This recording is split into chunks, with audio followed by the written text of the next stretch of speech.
director of Hello xLAB KK. We're an experience design and digital product development company based here in Osaka, Japan. Currently, we're working on a business matchmaking platform called Ono. It uses machine learning to instantly and accurately match needs with capabilities and resources worldwide. So let's start with Japan first. Japan was always an interest of mine in the early days as a designer. I've been coming to Japan frequently for almost 20 years, and I always fell in love with every time I came here.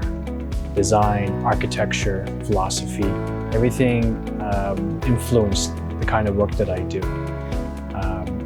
During the beginning of the COVID, I was living in the US. My wife, who's Japanese, and we decided to relocate. And instead of going back to Canada, we said, let's try Japan. I was already 15 years in my career and I felt very confident. I thought this could be a great opportunity to start a new project, take a little bit of risk, and at least enjoy the process. We thought Japan would be a really great and safe environment to go relocate, raise our family, and even start a business. So Osaka was kind of by accident. My wife is from Nara region, so moving to Japan, we came out to Kansai for quarantine. We stayed with our in-laws up in Nara. While we were there, the COVID situation was getting a little difficult to travel to Tokyo, to have businesses, meet with potential partners, and slowly establish my business there. So I was kind of stuck to go and explore Osaka, knowing very little about it. Upon really spending some time to get to know the different businesses and organizations here in Osaka, I found a thriving startup community which had an attitude and a philosophy that really connected with me well.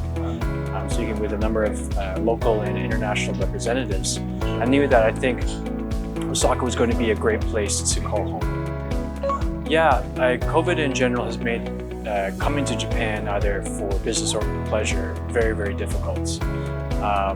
The locked borders are keeping out students, they're keeping out small businesses to expand here. So, unlike myself, who has a spouse visa, I got lucky to come in to the border that way. The traditional business management visa kind of keeps a lot of opportunities out, and that is unfortunate. However, once you're here, local government office in Osaka, Osaka Chamber of Commerce, or even just Osaka City Office, have a number of resources that help businesses kind of set up, understand the local market here, and connect with partners and resources to grow. The great thing about Osaka particularly has a history of innovation, technology, and development. And so already it's kind of embracing that and kind of growing upon that.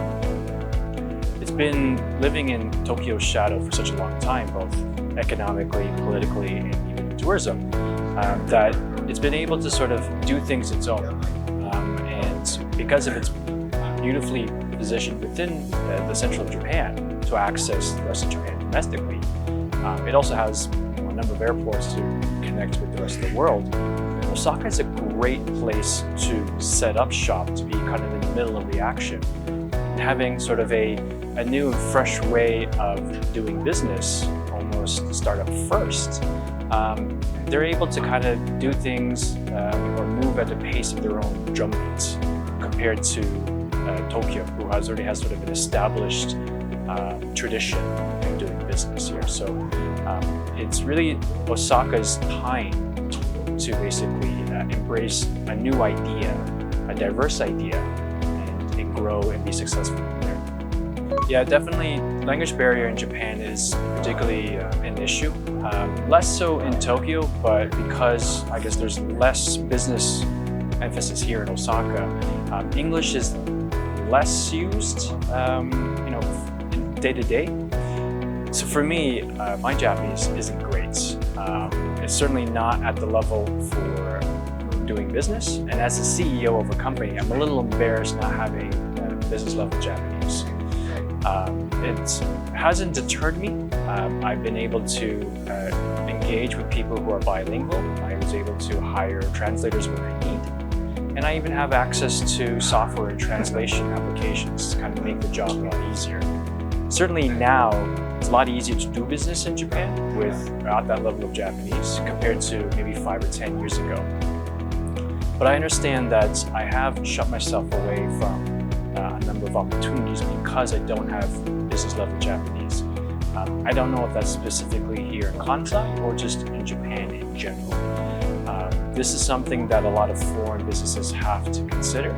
It's either spending the time, if they have, to learn the language, or finding Japanese partners to be sort of that middle ground. I find it a little counter-efficient to come to Japan and then learn Japanese to be business level. The pace that a startup needs to move and grow doesn't match up with the time you have to invest to learn Japanese because it's such a complicated and large language. So having access to tools and people that can help you along the way is actually really important to be successful. Yeah, I mean, we're sitting here at the Knowledge Salon, which is run by Knowledge Capital, and they're one of many organizations here in Osaka that are putting investments into the future development of the city itself. Umekita next to us here is a great example of investing to the future by exploring how people connect with nature, objects, and with each other, with technology and with environmental design. And so as Osaka grows in its populace and its diversity, it's bringing a lot of different ideas and conversations. The World Expo is a great example of showing that there is a unique emphasis on growth and innovation here in Osaka. And it's a great invitation to the world to see what Osaka is doing, but it's also a great motivator for Osaka to continue growing and continue evolving, working with both the governments like the city of Osaka and organizations like Capital to basically see what that future evolves into.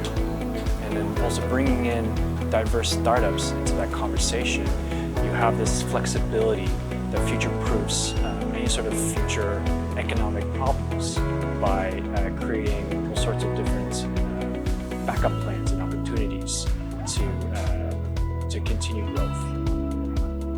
Yeah, I mean, as soon as I started doing my research in Osaka, approaching the city of Osaka offices, they have many departments that specialize in different ways of helping startups, either that are local or international. And they provided so much research and introductions to people and possibilities. I found potential partners. I was able to set up office space, meet with lawyers, accountants, and really sort of get my business started. I think if I came and tried to do that by myself, I don't think I would still have a company at this point. I think I would still be trying to figure out how to even just do the simple paperwork. Partnering up with the city of Osaka has been absolutely essential to the success of my business right now. Osaka is open for business, and they're looking for a young, diverse community to grow it to the next generation. Osaka has a rich history of design and technology, and they're looking to the future emerging markets to make it the next international hub for technology and business. Osaka is affordable, it's safe, it's centrally located within the country and within Asia. I couldn't find a better place than Osaka to call home for my personal life and for business.